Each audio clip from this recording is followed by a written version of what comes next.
সাবধান, লাগাম টেনে কথা বলো।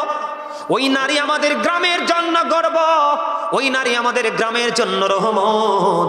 তার মতো একটা বউ যদি আমার ঘরে পেতাম, আপনি কেমন করে এমন বউ পাবেন না। কারণ প্রত্যেকটা ঘরে ঘরে যদি নামাজি পর্দাশীল মেয়ে তৈরি করতে পারেন, প্রত্যেকটা ঘরে ঘরে অটোই পর্দাশীল বউ চলে আসবে।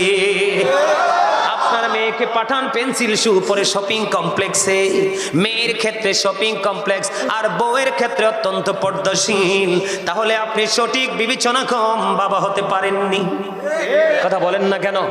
আমি আমার মা বোনদের উদ্দেশ্যে বলবো, মা গো পর্দা করে চলো, পর্দা ছাড়া কোনো উপায় নেই। আমার বন্ধু হযরতে আব্দুল্লাহ আসতেছে নবীজির কদমে, মাইমুনা সহ বন্ধুরে আমার আরেকজন ছিলেন নবীজির দরবারে। যখন আব্দুল্লাহ আসতেছে তখন আমার নবীজি বললেন, তোমরা আত্মগোপন